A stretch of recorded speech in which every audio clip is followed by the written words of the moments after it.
I have a blank screen. Oh, hey, man. Hi, John Carpenter. Hello, how are How you, you sir? doing, man? It's very nice to meet you.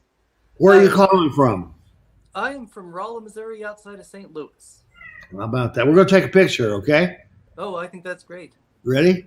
Ready? All right, here we go. 3, 2, 1. Perfect. Enjoy the chat. So, St. Louis, huh? Well, I'm a Kansas City guy originally, but we're out Oh, here for really? work, so Okay. one of those kind of things. Now, isn't it true Halloween debuted in Kansas City? I like. I have use no that as idea.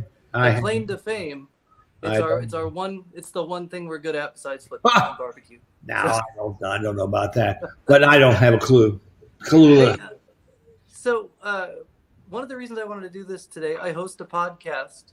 Our thing is we show a guy who's never seen movies all the movies he's missed in 30 years of living. Uh-huh. So, of course, we've shown him Halloween.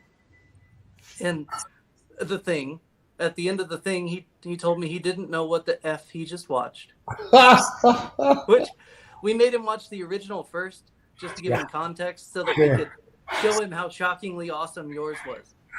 But Well, the first one's pretty great, too, for its time. You got to realize when it was made. oh, I love it. It's a family favorite in our family. So, Yeah. and there's some Michael Myers in there a little bit in the original theme, Sure. which is just amazing. One of the things I do, though, is I'm obsessed with kind of the genealogy of these movies. And I'm also kind of a big Giallo fan. Oh, are you? Okay. Jollies. And so as I'm watching the Jolly, I'm starting to see stuff that pops up in later movies.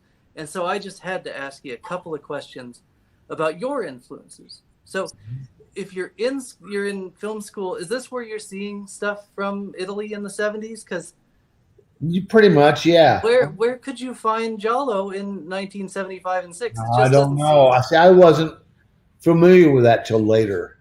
Oh, really? Oh, it's just it's an obsession of mine, trying to find where all these different connections lie. And so it's You like Dario Argento's movies? I love Argento. If I could meet Argento, He's a great guy. He's a really great guy.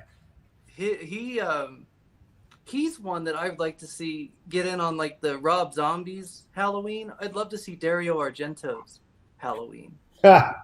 See what he could do with the same basic pieces.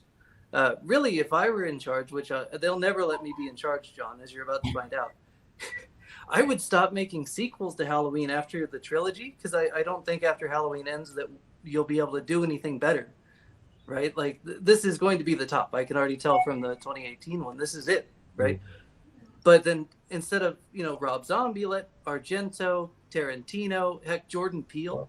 If you can get a Jordan Peele Halloween, stop putting the pressure on the directors to add to the mythos, and instead just let them play in that kind of basic If they elements. wanted to, directors are strange people. They may not want to do that. They may want to create their own stuff. So you don't know. I don't know. I think I'd love to see a Jordan Peele Halloween, right? There you go. What would he take from your world? What would he add? And then would the next guy take from his? Would we get another Silver Shamrock, which I would be. And the one great thing about your idea is they'd have to pay me every time they do. Oh, yes. So I'd get money. See, yes. This I love. This I love very much. Get Tom Atkins to play the factory owner in a reboot of Halloween 3. There you go.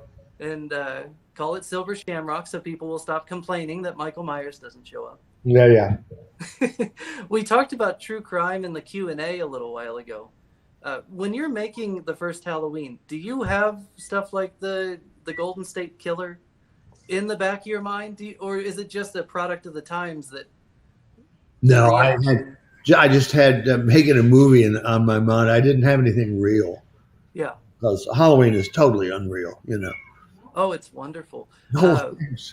No, there's aspects of like the Kitty Genovese case where the lady's killed in New York and everybody heard her screaming, but nobody helped, right?